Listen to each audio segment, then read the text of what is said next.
ಆತ್ಮೀಯ ಸ್ನೇಹಿತರೆ ಎಲ್ಲರಿಗೂ ನಮಸ್ಕಾರಗಳು. ಲೆಸನ್ ಬೇಸ್ಡ್ ಅಸೆಸ್ಮೆಂಟ್ ಅಂದರೆ LBA ಸ್ನೇಹಿತರೆ, ಈ ಒಂದು ಲೆಸನ್ ಬೇಸ್ಡ್ ಅಸೆಸ್ಮೆಂಟ್ ಅಡಿಯಲ್ಲಿ ಈಗಾಗಲೇ ಇಲಾಖೆ ಈ ಒಂದು ಸ್ಟೂಡೆಂಟ್ ಅಚೀವ್ಮೆಂಟ್ ಟ್ರ್ಯಾಕಿಂಗ್ ಸಿಸ್ಟಮ್ನಲ್ಲಿ ಪ್ರತಿಯೊಬ್ಬ ಶಿಕ್ಷಕರಿಗೆ ಕೂಡ ಒಂದು ಲೆಸನ್ ಪ್ಲಾನ್ ಬರಲಿಕ್ಕೆ ಅವಕಾಶವನ್ನು ಕೊಡಲಾಗಿದೆ.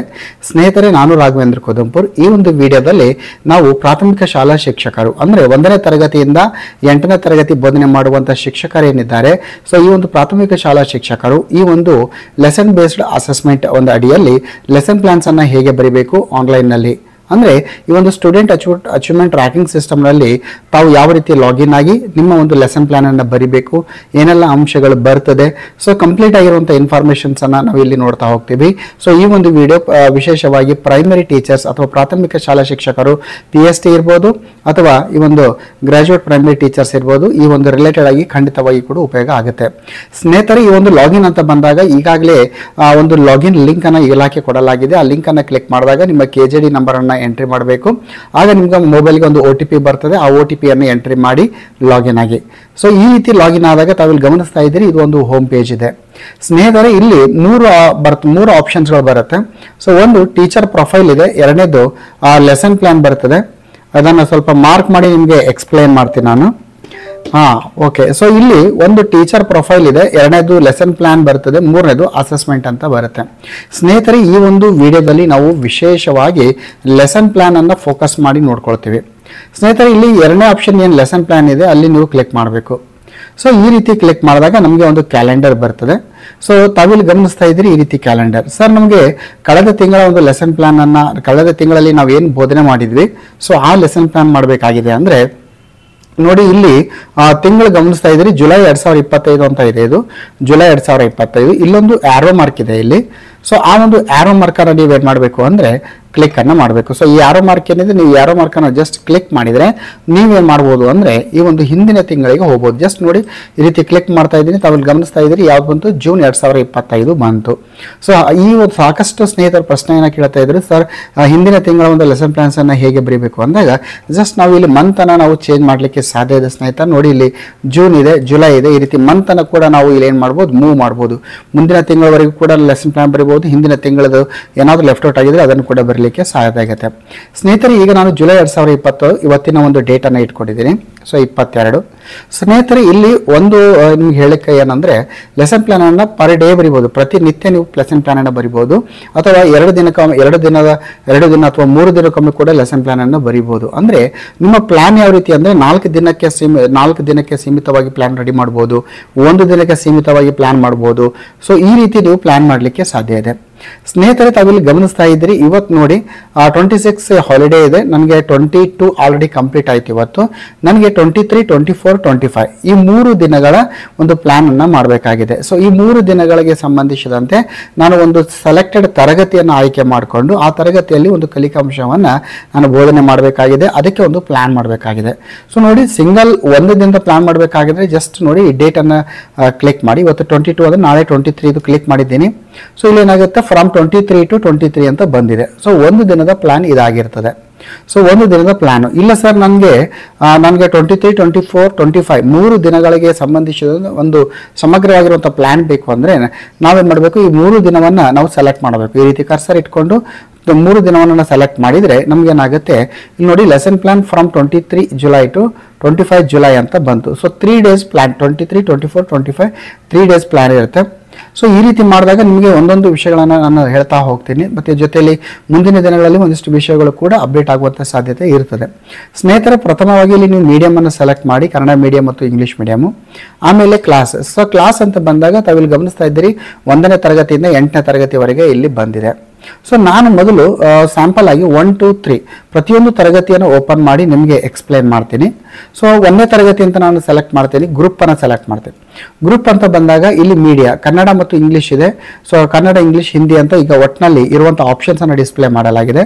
ಸೊ ಇಲ್ಲಿ 1ನೇ ತರಗತಿ ವಿದ್ಯಾರ್ಥಿಗಳು ಯಾವ ಲ್ಯಾಂಗ್ವೇಜಸನ್ನು ಓದ್ತಾ ಇದ್ದಾರೆ ಆ ಒಂದು ಲ್ಯಾಂಗ್ವೇಜ್ ಗ್ರೂಪನ್ನು ಸೆಲೆಕ್ಟ್ ಮಾಡಿ, ಆಮೇಲೆ ಸಬ್ಜೆಕ್ಟನ್ನು ಕ್ಲಿಕ್ ಮಾಡಿ. ಸಬ್ಜೆಕ್ಟ್ ಅಂತ ಕ್ಲಿಕ್ ಮಾಡಿದಾಗ ಇಲ್ಲಿ ಒಂದಿಷ್ಟು ಪಟ್ಟಿ ಇಲ್ಲಿ ಬಂದಿದೆ. ನಾನು ಕನ್ನಡ ಅಂತ ಸೆಲೆಕ್ಟ್ ಮಾಡ್ತೀನಿ.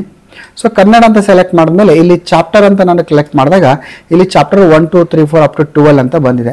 ಸ್ನೇಹಿತರೆ, ಇಲ್ಲಿ ಚಾಪ್ಟರ್ಸ್ ಈ ರೀತಿ ಬಂದಿದೆ. ಮುಂಬರುವ ದಿನಗಳಲ್ಲಿ ಚಾಪ್ಟರ್ ಹೆಸರು ಬರಬಹುದು, ನೇಮು. ಸೊ ನಾನು ಚಾಪ್ಟರ್ 6 ಅಂತ ಸೆಲೆಕ್ಟ್ ಮಾಡಿದ್ದೀನಿ. ಆಮೇಲೆ ಚಾಪ್ಟರ್ ನೇಮನ್ನು ಟೈಪ್ ಮಾಡಲಿಕ್ಕೆ ಮ್ಯಾನ್ಯುವಲಿ ಟೈಪ್ ಮಾಡಲಿಕ್ಕೆ ಅವಕಾಶವನ್ನು ಕೊಟ್ಟಿದ್ದಾರೆ. ಅಂದರೆ ಇಲ್ಲಿ ನಾವು ಮ್ಯಾನ್ಯುವಲ್ ಆಗಿ ಕೈಲಿಂದ ನಾವು ಟೈಪ್ ಮಾಡೋದ್ರ ಮುಖಾಂತರ ಎಂಟ್ರಿ ಮಾಡಬೇಕು.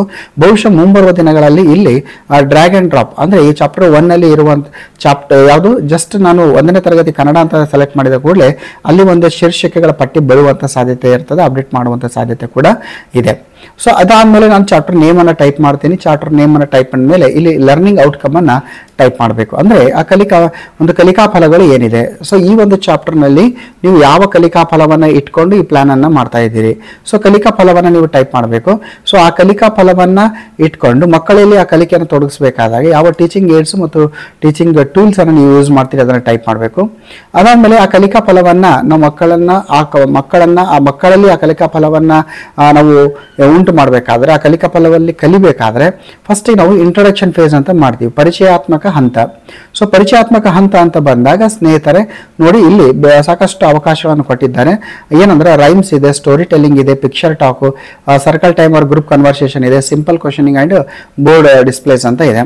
ಸ್ನೇಹಿತರೆ ಮುಂಬರುವ ದಿನಗಳಲ್ಲಿ ಇನ್ನೊಂದಿಷ್ಟು ವಿವಿಧ ರೀತಿಯ ಆಯ್ಕೆಗಳನ್ನು ಇಲ್ಲಿ ಕೊಡುವಂಥ ಸಾಧ್ಯತೆ ಇರ್ತದೆ. ಈ ಒಂದು ಇಂಟ್ರೊಡಕ್ಷನ್ ಫೇಸ್ ಅಂದರೆ ಪಾಠವನ್ನು ಪರಿಚಯಾತ್ಮಕ ಮಾಡ್ತೀವಲ್ಲ ಆ ಒಂದು ಹಂತದಲ್ಲಿ. ಸೊ ಎರಡನೇ ಹಂತ ಯಾವ್ದು ಬರ್ತದೆ ಅಂದರೆ ಡೆವಲಪ್ಮೆಂಟ್ ಫೇಸ್ ಅಂತ ಇದೆ. ಇದನ್ನು ನಾವು ಡೆವಲಪ್ಮೆಂಟ್ ಫೇಸ್ ಅಂತ ಹೇಳ್ತೀವಿ. ಸೊ ಇದರಲ್ಲಿ ಆಕ್ಟಿವಿಟಿ ಕಾರ್ಡ್ ವರ್ಕ್ ಇದೆ, group activity, jigsaw method, role playing and dramatisation ಇದೆ, use of models and real objective, learning ladder, simple experiments, worksheet practice ಅಂತೆಲ್ಲ ಇದೆ. ಸ್ನೇಹಿತರೆ ಇಷ್ಟೊಂದು ಇದೆ. ಸೊ ಇದು ಏನಾಯಿತು ನಮಗೆ ಡೆವಲಪ್ಮೆಂಟ್ ಫೇಸ್ನಲ್ಲಿ ಬರ್ತದೆ. ನಮಗೆ ಈಗ ಕನ್ಕ್ಲೂಷನ್ ಫೇಸ್. ಸೊ ಕನ್ಕ್ಲೂಷನ್ ಫೇಸ್ನಲ್ಲಿ ನೋಡಿ ಇದು ಕನ್ಕ್ಲೂಷನ್ ಫೇಸ್ ಇದೆ. ಸೊ ಕನ್ಕ್ಲೂಷನ್ ಫೇಸ್ನಲ್ಲಿ ನಮಗೆ summarising and recapitulation, drawing and colouring ಇದೆ, question bag, self evaluation, connective real life, group presentation ಅಂತ ಇದೆ. ಸೊ ಇದನ್ನು ನಾವು ಯಾವ ಮೆಥಡ್ನಿಂದ ನಾವು ಕನ್ಕ್ಲೂಷನ್ ಮಾಡ್ತೀವಿ, ಸೊ ಅದನ್ನು ನಾವೇನು ಮಾಡಬೇಕು, ಟಿಕ್ ಮಾಡಬೇಕು. ಸೊ ಎಕ್ಸಾಂಪಲ್ ಆಗಿ ನಾ ಏನು ಮಾಡ್ತೀನಿ ಅಂದರೆ ಈಗ ನಾನು ಈ ಒಂದು ರೈಮ್ಸ್ ಆ್ಯಂಡ್ ಸಾಂಗ್ಸ್ ಮುಖಾಂತರ ಆ ಒಂದು ಕಲಿಕಾ ಫಲಕ್ಕೆ ಒಂದು ಇಂಟ್ರೊಡಕ್ಷನ್ ಕೊಡ್ತೀನಿ, ಪರಿಚಯಾತ್ಮಕವಾಗಿ ಕೊಡ್ತೇನೆ. ಡೆವಲಪ್ಮೆಂಟ್ ಹೇಗೆ ಮಾಡ್ತೀನಿ ಅಂದರೆ ಆಕ್ಟಿವಿಟಿ ಥ್ರೂ ಕಾರ್ಡ್ ವರ್ಕ್ಲಿಂದ ಮಾಡ್ತೀನಿ. ಸೊ ಕನ್ಕ್ಲೂಷನ್ ಹೇಗೆ ಮಾಡ್ತೀನಿ ಅಂದರೆ ಏನು ಮಾಡ್ತೀನಿ ಅಂದರೆ ಕರೆಕ್ಟಿಂಗ್ ಆರ್ ಕ್ವಶನ್ ಬ್ಯಾಗ್ ಮುಖಾಂತರ ನಾನು ಅದನ್ನು ಮಾಡ್ತೀನಿ, ಕನ್ಕ್ಲೂಷನ್ ಮಾಡ್ತೀನಿ. ಸೊ ನೋಡಿ ಈಗ ನಾನು ಕ್ಲಾಸನ್ನು ಸೆಲೆಕ್ಟ್ ಮಾಡಿದೆ, ಆಮೇಲೆ ಚಾಪ್ಟರ್ನ ಸೆಲೆಕ್ಟ್ ಮಾಡಿದ್ದೀನಿ, ಚಾಪ್ಟರ್ ನೇಮ್ ಟೈಪ್ ಆಯಿತು, ಲರ್ನಿಂಗ್ ಔಟ್ಕಮನ್ನು ನಾನು ಸೆಲೆಕ್ಟ್ ಮಾಡಿದ್ದೀನಿ, ಎವ್ರಿಥಿಂಗ್ ಮಾಡಿದ ಮೇಲೆ ಇಲ್ಲಿ ಜಸ್ಟ್ ನಾನು introduction phase, development phase and conclusion ಫೇಸ್ನಲ್ಲಿ ಯಾವ ಒಂದು ಪ್ರಕಾರವನ್ನು ಇಟ್ಕೊಂಡು ನಾನು ವರ್ಕ್ ಮಾಡ್ತಾ ಇದ್ದೀನಿ ಸೆಲೆಕ್ಟ್ ಮಾಡ್ತೀನಿ. ಈ ಚಾಪ್ಟರ್ ವೈಸ್ ಅಸೆಸ್ಮೆಂಟ್. ಸೊ ಈಗಾಗಲೇ ನಮಗೆ ಪ್ರಶ್ನೆಕೋಟಿಗಳನ್ನು ಕೊಟ್ಟಿದ್ದಾರೆ. ಸೊ ಅದನ್ನು ಹೊರತುಪಡಿಸಿ ಕೂಡ ನಾವು ನಮ್ಮ ಶಾಲಾ ಮಟ್ಟದಲ್ಲಿ ಪ್ರಶ್ನೆಕೋಟಿಯನ್ನು ತಯಾರು ಮಾಡುತ್ತೀವಿ. ಸೊ ಈ ಒಂದು ಕಲಿಕಾ ಫಲಕ್ಕೆ ಸಂಬಂಧಿಸಿದಂತೆ ಏನೆಲ್ಲ ಪ್ರಶ್ನೆಗಳನ್ನು ನಾನು ಕೇಳ್ಬೋದು, ಮಕ್ಕಳನ್ನು ಮೌಲ್ಯಮಾಪನದಲ್ಲಿ ಹೇಗೆ ನಾವು ತೊಡಗಿಸ್ಬೋದು. ಸೊ ಆ ರೀತಿ ಒಂದಿಷ್ಟು ಪ್ರಶ್ನೆಗಳನ್ನು ಮ್ಯಾನುವಲ್ ಆಗಿ ಟೈಪ್ ಮಾಡಲಿಕ್ಕೆ ಇಲ್ಲಿ ಅವಕಾಶವನ್ನು ಕೊಟ್ಟಿದ್ದಾರೆ. ನೋಡಿ ಈ ರೀತಿ ಮ್ಯಾನುವಲ್ ಆಗಿ ಟೈಪ್ ಮಾಡಲಿಕ್ಕೆ ಅವಕಾಶ ಕೊಟ್ಟಿದ್ದಾರೆ. ಸೊ ಇಷ್ಟೊಂದು ಮಾಡಿದ ಮೇಲೆ ಸೇವ್ ಅಂತ ಇದೆ ಕೊಡಬೇಕು. ಸೊ ಸೇವ್ ಅಂತ ಕೊಟ್ಟಾಗ ಸೊ ಏನಾಗುತ್ತೆ ಅಂದರೆ ಇದು ಮುಖ್ಯ ಗುರುಗಳ ಲಾಗಿನ್ಗೆ ಸೆಂಡ್ ಆಗುತ್ತೆ. ಸೊ ಮುಖ್ಯ ಗುರುಗಳು ಕೂಡ ಈ ಒಂದು ಲಿಂಕ್ ಅನ್ನು ಬಳಸಿಕೊಂಡು ತಮ್ಮ ಒಂದು KJD ನಂಬರನ್ನು ಇಲ್ಲಿ ಮುಖ್ಯ ಗುರುಗಳು ಅಂತ ಬಂದಾಗ ಇಲ್ಲೇನು ಮಾಡಬೇಕಾಗುತ್ತೆ, SATS ನ ಯೂಸರ್ ನೇಮನ್ನು ಎಂಟ್ರಿ ಮಾಡಿ ಮಾಡಬೇಕು. OTP ಬರ್ತದೆ, ಆ OTP ಅನ್ನು ಹಾಕ್ಕೊಂಡು ಲಾಗಿನ್ ಆದಾಗ ಅಲ್ಲಿ ಈ ಒಂದು ಡೇಟ್ಗೆ ಸಂಬಂಧಿಸಿದಂತೆ 23 to 25 ಈ ಒಂದು ಡೇಟ್ನಲ್ಲಿ ಯಾವೆಲ್ಲ ಶಿಕ್ಷಕರು ಲೆಸನ್ ಪ್ಲಾನನ್ನು ಸಬ್ಮಿಟ್ ಮಾಡಿದ್ದಾರೆ ಅವರ ಹೆಸರು ಬರ್ತದೆ. ಸೊ ಆ ಹೆಸರನ್ನು ಕ್ಲಿಕ್ ಮಾಡೋದ್ರ ಮುಖಾಂತರ ಆ ಲೆಸನ್ ಪ್ಲಾನಿಗೆ ಅವರು ಅಪ್ರೂವ್ ಮಾಡ್ಬೋದು ಅಥವಾ ರಿಜೆಕ್ಟ್ ಕೂಡ ಮಾಡಲಿಕ್ಕೆ ಸಾಧ್ಯ ಇದೆ. ಸೊ ಇಷ್ಟೊಂದು ಸೊ ಈ ರೀತಿ ನಾವು ಏನು ಮಾಡಬೇಕು ಅಂದರೆ ಲೆಸನ್ ಪ್ಲಾನನ್ನು ಬರಲಿಕ್ಕೆ ಸಾಧ್ಯ ಇದೆ. ಈಗ ನಾನು 1ನೇ ತರಗತಿಯನ್ನು ಹೇಳಿದ್ದೆ, ಈಗ ಬೇರೆ ಬೇರೆ ತರಗತಿಯನ್ನು ಇಟ್ಕೊಂಡು ಏನೆಲ್ಲ ಬದಲಾವಣೆಗಳು ಆಗ್ತವೆ ನೋಡ್ತಾ ಹೋಗೋಣ. ಸೊ ಫಸ್ಟ್ ಸ್ಟ್ಯಾಂಡರ್ಡ್ ಆಯಿತು. ಈಗ ಸೆಕೆಂಡ್ ಸ್ಟ್ಯಾಂಡರ್ಡ್ ಅಂತ ಸೆಲೆಕ್ಟ್ ಮಾಡಿದಾಗಲೂ ಕೂಡ ನೋಡಿ ನಾನು ಮತ್ತೆ ಲ್ಯಾಂಗ್ವೇಜ್ ಗ್ರೂಪನ್ನು ಸೆಲೆಕ್ಟ್ ಮಾಡ್ತೀನಿ, ಸಬ್ಜೆಕ್ಟನ್ನು ನಾನು ಕನ್ನಡ ಅಂತ ಸೆಲೆಕ್ಟ್ ಮಾಡ್ತೀನಿ. ಇಲ್ಲಿ ಚಾಪ್ಟರ್ ನಂಬರ್ ಕೊಟ್ಟಿದ್ದಾರೆ, ಚಾಪ್ಟರ್ ನೇಮನ್ನು ಮ್ಯಾನ್ಯುವಲ್ ಆಗಿ ಟೈಪ್ ಮಾಡಲಿಕ್ಕೆ ಕೊಟ್ಟಿದ್ದಾರೆ. ಸೊ ಮುಂಬರುವ ದಿನಗಳಲ್ಲಿ ಅಪ್ಡೇಟ್ ಆಗುವಂಥ ಸಾಧ್ಯತೆ ಖಂಡಿತ ಇದೆ. ಇನ್ನು ನಾನು 4ನೇ ತರಗತಿಗೆ ಹೋಗ್ತೀನಿ ಮತ್ತು ಲ್ಯಾಂಗ್ವೇಜ್ ಗ್ರೂಪನ್ನು ಸೆಲೆಕ್ಟ್ ಮಾಡ್ತೇನೆ. ಸಬ್ಜೆಕ್ಟ್ ಏನಿದೆ ಅಂದರೆ ನಾನು ಕನ್ನಡ ಅಂತ ಸೆಲೆಕ್ಟ್ ಮಾಡ್ತೀನಿ. ಆಗ ನಮಗೆ ಚಾಪ್ಟರ್ ಮತ್ತು ಅದೇ ಚಾಪ್ಟರ್ ನಂಬರ್ 1 ನಂಬರ್ 2 ಅಂತ ಬಂದಿದೆ. ಸರಿ. ಸೊ ಇದಾದಮೇಲೆ ನಾನು 5ನೇ ತರಗತಿಗೆ ಹೋಗಿರ್ತೀನಿ. ಸೊ 5ನೇ ತರಗತಿ ಹೋಗಿ ಲ್ಯಾಂಗ್ವೇಜ್ ಗ್ರೂಪನ್ನು ಸೆಲೆಕ್ಟ್ ಮಾಡ್ತೀನಿ, ಲ್ಯಾಂಗ್ವೇಜ್ ಗ್ರೂಪು. ಸೊ ಇದಾದಮೇಲೆ ನಾನು ಸಬ್ಜೆಕ್ಟನ್ನು ಸೆಲೆಕ್ಟ್ ಮಾಡ್ತೀನಿ ನಾನು. ಸೊ ಸಬ್ಜೆಕ್ಟನ್ನು ಸೆಲೆಕ್ಟ್ ಮಾಡಿದಾಗ ತಾವಿಲ್ಲಿ ಗಮನಿಸ್ಬೋದು ಒಂದು ಚೇಂಜಸ್ ಏನಾಗ್ತಾ ಇದೆ ಅಂದರೆ ಈ 5ನೇ ತರಗತಿಯಲ್ಲಿ ಈ ಒಂದು ಚಾಪ್ಟರ್ಗಳ ಹೆಸರು ಬಂದಿರೋದನ್ನು ಗಮನಿಸ್ತಾ ಇದ್ದೀರಿ. ನೋಡಿ ಸೆಲೆಕ್ಟ್ ಚಾಪ್ಟರ್ ಅಂತ ಬಂದಿದೆ. ಅಂದರೆ ನೀವೇನು ಮಾಡಬೇಕು ಅಂದರೆ ಜಸ್ಟ್ ನೀವು ಆ ಒಂದು ಸೆಲೆಕ್ಟ್ ಚಾಪ್ಟರ್ ಮೇಲೆ ಕ್ಲಿಕ್ ಮಾಡಿದಾಗ ಆ ಪಾಠಗಳ ಒಂದು ಪಟ್ಟಿ ಬರ್ತದೆ. ಸೊ ಯಾವ ಪಾಠದ ಒಂದು ಲೆಸನ್ ಪ್ಲಾನ್ ಬರೀಬೇಕಾಗಿದೆ ಆ ಒಂದು ಚಾಪ್ಟರ್ನ ಸೆಲೆಕ್ಟ್ ಮಾಡಿ ನಾನು ಸೆಲೆಕ್ಟ್ ಮಾಡಿದ್ದೀನಿ. ಯಾವುದು ಅಂದರೆ ಪ್ರೋಸ್ ಇದೆ, ಲವ್ ಫಾರ್ ಅನಿಮಲ್ಸ್ ಇದೆ, ಪೋಯಮ್ ದ ಎಲಿಫೆಂಟ್ ಈ ರೀತಿ ಇದೆ. ಸೊ ಇದನ್ನು ನಾನು ಸೆಲೆಕ್ಟ್ ಮಾಡ್ತೀನಿ. ಸೊ ಸೆಲೆಕ್ಟ್ ಮಾಡಿದ್ಮೇಲೆ ಲರ್ನಿಂಗ್ ಔಟ್ಕಮ್ಸ್. ಸೊ ಇದರಲ್ಲಿ ಯಾವ ಲರ್ನಿಂಗ್ ಔಟ್ಕಮ್ ಅನ್ನ ಇಟ್ಕೊಂಡು ಈ ಲೆಸನ್ ಪ್ಲಾನ್ ಅನ್ನ ಬರೀತಾ ಇದ್ದೀರಿ ಆ ಲರ್ನಿಂಗ್ ಔಟ್ಕಮ್ ಅನ್ನ ಟೈಪ್ ಮಾಡಬೇಕು.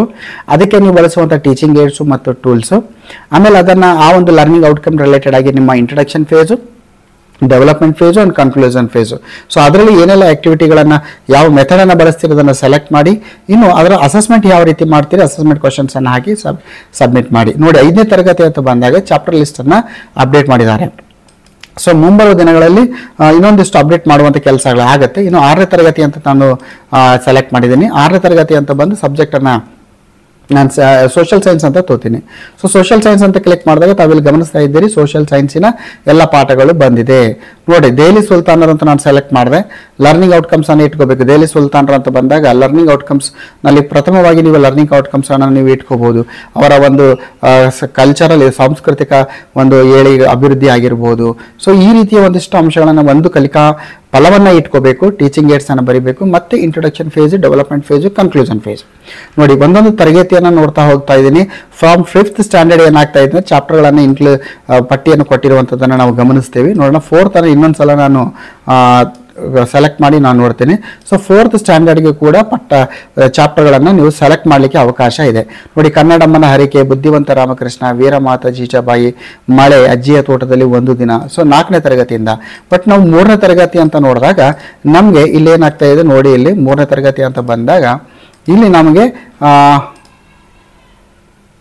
ಓಕೆ ನೋಡೋಣ. ಈ 3ನೇ ತರಗತಿಯನ್ನು ನಾನು ಇಟ್ಕೊಂಡು ಇಲ್ಲಿ ನಾನು ನೋಡೋಣ ಏನೆಲ್ಲ ಬದಲಾವಣೆಗಳಾಗ್ಬೋದು ಅಂತ. ನೋಡಿ ಅಪ್ ಟು 1 2 3 ಅಂತ ಬಂದಾಗ ಜಸ್ಟ್ ಚಾಪ್ಟರ್ 1 2 3 4 ಅಂತ ಬಂದಿದೆ. ಅಲ್ಲಿ ಚಾಪ್ಟರ್ ನೇಮನ್ನು ಮ್ಯಾನ್ಯುವಲ್ ಆಗಿ ಟೈಪ್ ಮಾಡಲಿಕ್ಕೆ ಅವಕಾಶವನ್ನು ಕೊಟ್ಟಿದ್ದಾರೆ. ಸ್ನೇಹಿತರೆ ಇಷ್ಟೊಂದು ಮುಂಬರುವ ದಿನಗಳಲ್ಲಿ ಮತ್ತೆ ಒಂದಿಷ್ಟು ಬದಲಾವಣೆಗಳು ಆಗ್ಬೋದು. ಸೊ ಯಾವುದೇ ರೀತಿಯ ಬದಲಾವಣೆಗಳಾದರೂ ಕೂಡ ನಾವು ನಮ್ಮ ಚಾನಲ್ ಮುಖಾಂತರ ಅಪ್ಡೇಟನ್ನು ಕೊಡ್ತೇವೆ. ಒಟ್ಟಾರೆಯಾಗಿ ಇಲಾಖೆಯನ್ನು ಒಂದು ಅದ್ಭುತವಾಗಿರುವಂಥ ಒಂದು ಉಪಕ್ರಮ ಅಂತಲೇ ನಾವು ಇದನ್ನು ಹೇಳ್ಬೋದು. ಸೊ ಈ ರೀತಿ ಆಯಿತು. ಸೊ ಅದೇ ರೀತಿ ನೀವು ಮುಂದಿನ ತರಗತಿ ಅಂತ ಬಂದಾಗ 7th ಕ್ಲಾಸನ್ನು ನೀವು ಸೆಲೆಕ್ಟ್ ಮಾಡಿ. 7th ಕ್ಲಾಸನ್ನು ಸೆಲೆಕ್ಟ್ ಮಾಡಿದಾಗ ಸಬ್ಜೆಕ್ಟ್ ಇಲ್ಲಿ ಮತ್ತೆ ಬರ್ತದೆ ಇಲ್ಲಿ. ಸೊ ಸಬ್ಜೆಕ್ಟನ್ನು ಸೆಲೆಕ್ಟ್ ಮಾಡಿಕೊಂಡಾಗ ಇಲ್ಲಿ ನಿಮಗೆ ಪಾಠಗಳು ಬರ್ತವೆ. ಸೊ ಈ ರೀತಿ ನೋಡಿ ಸಸ್ಯಗಳಲ್ಲಿ ಪೋಷಣೆ, ಪ್ರಾಣಿಗಳಲ್ಲಿ ನ್ಯೂಟ್ರಿಷನ್ ಇನ್ ಪ್ಲಾಂಟು, ಆನಿಮಲ್ಸ್ ಇದೆ. ಮೀಡಿಯಂ ಚೇಂಜ್ ಮಾಡಿದಾಗ ಚಾಪ್ಟರ್ಗಳ ಹೆಸರು ಕೂಡ ಬದಲಾವಣೆ ಆಗ್ತದೆ. ಸೊ ಆತ್ಮೀಯ ಸ್ನೇಹಿತರೆ ಈ ರೀತಿ ಒಬ್ಬ ಶಿಕ್ಷಕನಾಗಿ, ಒಬ್ಬ ಪ್ರೈಮರಿ ಟೀಚರ್ ಆಗಿ ಲೆಸನ್ ಪ್ಲಾನ್ ಅನ್ನು ಬರಿಬೇಕಾದ್ರೆ ನಿಮಗೆ ಒಂದ್ಸಲ ಕನ್ಕ್ಲೂಷನ್ ಮಾಡ್ತೀರಿ. ಏನಂದ್ರೆ ಪರ್ ಡೇ ಲೆಸನ್ ಪ್ಲಾನ್ ಅನ್ನು ಬರಿಬೋದು. ಪ್ರತಿಯೊಂದು ದಿನ ಈ ರೀತಿ ನಾವು ಟೈಪ್ ಮಾಡಿ ಸಬ್ಮಿಟ್ ಕೊಟ್ಟರೆ ಪ್ರತಿದಿನ ಮುಖ್ಯ ಗುರುಗಳು ಅದಕ್ಕೆ ಅಪ್ರೂವ್ ಕೊಡಬೇಕಾಗತ್ತೆ. ಅದರ್ವೈಸ್ ನಾವೇನು ಮಾಡಬೇಕು, ಆ ಕಲಿಕಾ ಫಲವನ್ನು ನಾವು 3 ದಿನದ ಅಥವಾ 4 ದಿನದ ಕಲಿಕಾ ಫಲವನ್ನು ಇಟ್ಕೊಂಡು ನಾವು ಲೆಸನ್ ಪ್ಲಾನ್ ಅನ್ನು ಬರಲಿಕ್ಕೆ ಸಾಧ್ಯ ಇದೆ. ಆ ರೀತಿ ಮಾಡುವಾಗ ಈ ರೀತಿ ಡೇಟ್ಗಳನ್ನು ನಾವೇನು ಮಾಡಬೇಕಾಗತ್ತೆ ಅಂದರೆ ಸೆಲೆಕ್ಟನ್ನು ನಾವು ಮಾಡಬೇಕಾಗತ್ತೆ. ಸೊ ಈ ರೀತಿ ನಾವು ಈ ಒಂದು ಲೆಸನ್ ಪ್ಲಾನ್ ಅನ್ನು ಮಾಡ್ಬೋದು. ಮುಂಬರುವ ದಿನಗಳಲ್ಲಿ ಇನ್ನೂ ಸಾಕಷ್ಟು ಅಪ್ಡೇಟ್ ಮಾಡುವಂಥ ಸಾಧ್ಯತೆ ಇದೆ. ಸೊ ಒಟ್ಟಾರೆಯಾಗಿ ಇಲಾಖೆ ಕೈಗೊಂಡಿರುವಂಥ ಒಂದು ಉತ್ತಮ ಉಪಕ್ರಮವನ್ನು ಒಂದಿಷ್ಟು ಆರಂಭಿಕ ಹಂತದಲ್ಲಿ ಒಂದಿಷ್ಟು ಕಷ್ಟ ಅನಿಸಿದ್ರು ಕೂಡ ಮುಂಬರುವ ದಿನಗಳಲ್ಲಿ ಖಂಡಿತವಾಗಿ ಕೂಡ ಇದು ನಮಗೆ ಬಹಳಷ್ಟು ಸರಳೀಕರಣಗೊಳ್ಳಲಿದೆ ಅಂತ ನಾವು ಹೇಳ್ತೀವಿ. ಇದು ಒಂದು. ಸೊ ಎರಡನೇದಾಗಿ ನೋಡ್ತಾ ಹೋಗೋಣ. ಇಲ್ಲಿ ಅಸೆಸ್ಮೆಂಟ್ ಅನ್ನ ಅಂದ್ರೆ ನಾವು ಏನು ಘಟಕ ಪರೀಕ್ಷೆಯನ್ನು ತೆಗೆದುಕೊಳ್ತೀವಿ ಆ ಘಟಕ ಪರೀಕ್ಷೆ ಅಂಕಗಳನ್ನು ಹೇಗೆ ನಾವು ಅಳವಡಿಸಬೇಕು. ಸ್ನೇಹಿತರೆ ಇಲ್ಲಿ 3 ಆಪ್ಷನ್ಸ್ ಇದೆ. ಈಗಾಗಲೇ ಹೇಳಿದೆ ನಾನು. ಒಂದು ಟೀಚರ್ ಪ್ರೊಫೈಲ್ ಇದೆ, ಎರಡನೇದು ಲೆಸನ್ ಪ್ಲಾನ್ ಇದೆ, ಮೂರನೇದು ಅಸೆಸ್ಮೆಂಟ್ ಅಂತ ಇದೆ. ಆತ್ಮೀಯ ಸ್ನೇಹಿತರೆ ನೀವು ಘಟಕ ಪರೀಕ್ಷೆದ ಅಂಕಗಳನ್ನು ಅಳವಡಿಸಬೇಕಾದ್ರೆ ನೀವೇನ್ ಮಾಡಬೇಕಾಗತ್ತೆ ಅಂದ್ರೆ ಅಸೆಸ್ಮೆಂಟ್ ನಲ್ಲಿ ಮೊದಲನೇ ಆಪ್ಷನ್ LBA ಅಂತ ಇದೆ, ಅದನ್ನ ಕ್ಲಿಕ್ ಮಾಡಿ. ಸೊ ಈ ರೀತಿ ನಾವು ಕ್ಲಿಕ್ ಅನ್ನು ಮಾಡಿದಾಗ ಆಗ ನಮಗೆ ಇಲ್ಲಿ ಮೀಡಿಯಂ ಸೆಲೆಕ್ಟ್ ಮಾಡಲಿಕ್ಕೆ ಅವಕಾಶ ಇದೆ. ಕ್ಲಾಸನ್ನು ಸೆಲೆಕ್ಟ್ ಮಾಡ್ತೀನಿ ನಾನು. ಸೊ 6ನೇ ತರಗತಿ ಅಂತ. ಆಮೇಲೆ ಗ್ರೂಪನ್ನು ಸೆಲೆಕ್ಟ್ ಮಾಡ್ತೀನಿ, ಲ್ಯಾಂಗ್ವೇಜ್ ಗ್ರೂಪು. ಸೊ ಅದಾದಮೇಲೆ ನನಗೆ ಸಬ್ಜೆಕ್ಟನ್ನು ಸೆಲೆಕ್ಟ್ ಮಾಡ್ತೀನಿ. ಸೊ ಸಬ್ಜೆಕ್ಟನ್ನು ಸೆಲೆಕ್ಟ್ ಮಾಡಿದೆ. ಅದಾದಮೇಲೆ ಚಾಪ್ಟರ್ನ ಸೆಲೆಕ್ಟ್ ಮಾಡ್ತೀನಿ, ಚಾಪ್ಟರ್. ಸೊ ಇಲ್ಲಿ ಚಾಪ್ಟರ್ ಸೆಲೆಕ್ಟ್ ಮಾಡುವಾಗ ಇಲ್ಲಿ ಮತ್ತೆ 1 2 3 ಅಂತ ಬಂದಿದೆ. ಯಾವಾಗ ಮಾರ್ಕ್ಸ್ ಎಂಟ್ರಿ ಮಾಡುವಾಗ ಚಾಪ್ಟರ್ 2 ಅಂತ ನಾನು ಸೆಲೆಕ್ಟ್ ಮಾಡಿ ಚಾಪ್ಟರ್ ನೇಮನ್ನು ಟೈಪ್ ಮಾಡಬೇಕಾಗುತ್ತೆ, ಮ್ಯಾನ್ಯುವಲಿ ಆಗಿ ಟೈಪ್ ಮಾಡಬೇಕು. ಸೊ ಇಷ್ಟಾದಮೇಲೆ ಯೂನಿಟ್ ಟೆಸ್ಟ್ ಡೇಟ್, ಯಾವ ಡೇಟಲ್ಲಿ ನೀವು ಟೆಸ್ಟನ್ನು ತೆಗೆದುಕೊಂಡಿದ್ದೀರಿ ಆ ಡೇಟನ್ನು ಸೆಲೆಕ್ಟ್ ಮಾಡಿ ಕೆಳಗಡೆ ಸರ್ಚ್ ಅಂತ ಕೊಡಿ. ಸೊ ಸರ್ಚ್ ಅಂತ ಕೊಟ್ಟಾಗ ಏನಾಗುತ್ತೆ ಅಂದರೆ ಅಲ್ಲಿ ನೋಡಿ ನಿಮ್ಮ ಶಾಲೆಯಲ್ಲಿ 6ನೇ ತರಗತಿ ಓದುತ್ತಿರುವಂಥ ಮಕ್ಕಳ ಒಂದು ಪಟ್ಟಿ ಬರುತ್ತೆ. ಆತ್ಮೀಯ ಸ್ನೇಹಿತರೆ ಇಲ್ಲಿ ನೀವು ನೋಡಿ ಮೊದಲನೇ ವಿದ್ಯಾರ್ಥಿಯ ಮಾರ್ಕ್ಸ್ ಏನಿದೆ ಅಲ್ಲಿ ನಾನು ಔಟ್ ಆಫ್ 25ಗೆ ಮಾರ್ಕ್ಸ್ ಎಂಟ್ರಿ ಮಾಡ್ತಾ ಇದ್ದೀನಿ. ಸೊ 25ಕ್ಕೆ ಮಗು 25 ತೆಗೆದುಕೊಂಡ್ರೆ ತಾವಿಲ್ಲಿ ಗಮನಿಸ್ತಾ ಇದ್ದೀರಿ ಆಟೋಮೆಟಿಕ್ ಏನಾಗಿದೆ ಅಂದರೆ ಇಲ್ಲಿ ಗ್ರೇಡ್. ಸೊ ಇಲ್ಲಿ ಗ್ರೇಡ್ ಜನರೇಟ್ ಆಗಿರುವುದನ್ನು ನಾವು ಗಮನಿಸ್ತಾ ಇದ್ದೀವಿ. ಆಟೋಮೆಟಿಕ್ ಏನಾಗುತ್ತೆ ಅಂದರೆ ಗ್ರೇಡ್ ಏನಾಗುತ್ತೆ ಜನರೇಟ್ ಆಗುತ್ತೆ. ಇನ್ನು ನೋಡಿ ಮತ್ತೊಂದು ಮಾರ್ಕ್ಸ್ ಎಂಟ್ರಿ ಮಾಡ್ತಾ ಇದ್ದೀನಿ. 15 marks out of 25. Yes B+ ಬಂತು. ಇನ್ನು 10 ಮಾರ್ಕ್ಸ್ ತೆಗೆದುಕೊಂಡ್ರೆ C+ ಬಂತು. ಇನ್ನು 5 ಮಾರ್ಕ್ಸ್ ತೆಗೆದುಕೊಂಡ್ರೆ ಮತ್ತೆ C ಬಂತು. ನೋಡಿ ಎಲ್ಲಿವರೆಗೆ ನೋಡಿ 1 ಮಾರ್ಕ್ಸ್ ತೆಗೆದುಕೊಂಡ್ರೆ C ಬಂತು. 6 ಮಾರ್ಕ್ಸ್ ತೆಗೆದುಕೊಂಡ್ರೆ C ಬಂತು. ಎಲ್ಲಿವರೆಗೆ C ಆಗುತ್ತೆ ನೋಡೋಣ. 7 ಮಾರ್ಕ್ಸ್ ತೆಗೆದುಕೊಂಡಾಗ C ಇದೆ. 8 ಮಾರ್ಕ್ಸ್ ತೆಗೆದುಕೊಂಡಾಗಲೂ ಕೂಡ C ಇದೆ. ಇನ್ನು 9 ಮಾರ್ಕ್ಸ್ ತೆಗೆದುಕೊಂಡಾಗಲೂ ಕೂಡ C ಇದೆ. ಇನ್ನು 10 ಮಾರ್ಕ್ಸ್ ತೆಗೆದುಕೊಂಡಾಗ C ಬರುತ್ತೆ. ಸೊ ನೋಡೋಣ ಎಲ್ಲಿಯವರೆಗೆ ಈ ಒಂದು ಅಂಕಗಳು C ಆಗುತ್ತೆ ಅಂತ ನಿಮಗೊಂದು ಐಡಿಯಾ ಕೂಡ ಬರುತ್ತದೆ. ಮಗು 12 ಅಂಕ ತೆಗೆದುಕೊಂಡಾಗಲೂ ಕೂಡ C ಅಂಕ ಬರುವಂಥದ್ದನ್ನು ನಾವು ಗಮನಿಸ್ತಾ ಇದ್ದೀವಿ. ಎಸ್ ಈ ನೋಡಿ ಇಲ್ಲಿ 12 ಅಂಕ ತೆಗೆದುಕೊಂಡಾಗ C ಅಂಕ ಇದೆ. ಬಟ್ 13 ಅಂಕಗಳನ್ನು ಹಾಕಿದಾಗ B ಬಂತು. ಇನ್ನು 16 ಅಂಕಗಳನ್ನು ನೋಡ್ತಾ ಹೋಗ್ತೀನಿ B+ ಇದೆ. 15 ಅಂಕಗಳನ್ನು ಕೂಡ B+ ಇದೆ. 14 ಅಂಕಗಳಂತ ಬಂದಾಗ B ಇದೆ. ಸೊ ಇಲ್ಲಿ B+ ಬರಬೇಕಾದ್ರೆ 15 ಮಾರ್ಕ್ಸ್. ಸೊ ಆತ್ಮೀಯ ಸ್ನೇಹಿತರೆ, ಒಂದು ಈಸಿ ಏನಿದೆ ಅಂದರೆ ಜಸ್ಟ್ ನೀವು ಮಾರ್ಕ್ಸನ್ನು ಎಂಟ್ರಿ ಮಾಡಿದರೆ ಗ್ರೇಡ್ ತಾನಾಗೆ ಕನ್ವರ್ಟ್ ಆಗುತ್ತೆ.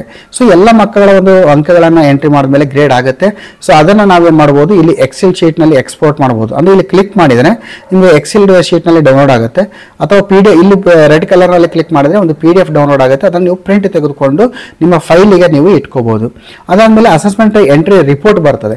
ಸೊ ಈ ರಿಪೋರ್ಟ್ ಕ್ಲಿಕ್ ಮಾಡಿದಾಗ ನಾವೇನು ಮಾಡಬೇಕು, ಇಲ್ಲಿ ಮೀಡಿಯಂ ಇದೆ, ಕ್ಲಾಸ್ ಅನ್ನು ಸೆಲೆಕ್ಟ್ ಮಾಡಬೇಕು, ಗ್ರೂಪ್ ಅನ್ನು ಸೆಲೆಕ್ಟ್ ಮಾಡಬೇಕು, ಆಮೇಲೆ ಸಬ್ಜೆಕ್ಟ್ ಅನ್ನು ಸೆಲೆಕ್ಟ್ ಮಾಡಬೇಕು. ನಾವು ಮಾಡಿಕೊಂಡು ಸರ್ಚ್ ಅನ್ನು ಮಾಡಿದ್ರೆ ಈಗಾಗಲೇ ನಾವು ಮಾರ್ಕ್ಸ್ ಅನ್ನು ಎಂಟ್ರಿ ಮಾಡಿದರೆ ಸೊ ಆ ಮಾರ್ಕ್ಸ್ಗಳ ಒಂದು ರಿಪೋರ್ಟ್ ಬರುತ್ತೆ. ಸೊ ಅಂದರೆ A+ ಎಷ್ಟು, B+ ಎಷ್ಟು, C+, B+, ಎಷ್ಟು ಯಾವ ಗ್ರೇಡಿನ ಮಕ್ಕಳು ಎಷ್ಟು ಮಕ್ಕಳಿದ್ದಾರೆ ಕಂಪ್ಲೀಟ್ ಆಗಿರುವಂಥ ಅನಾಲಿಸಿಸ್ ರಿಪೋರ್ಟ್ ಬರ್ತದೆ. ಅದನ್ನು ಗಮನಿಸಿಕೊಂಡು ಸೊ ಎಷ್ಟು ಮಕ್ಕಳು C+ ಇದ್ದಾರೆ ಅವರನ್ನು ಗುರುತಿಸಿಕೊಂಡು ಮತ್ತೆ ಪರಿಹಾರ ಬೋಧನೆ ಮಾಡುವಂಥ ಕೆಲಸವನ್ನು ಮಾಡಬೇಕು.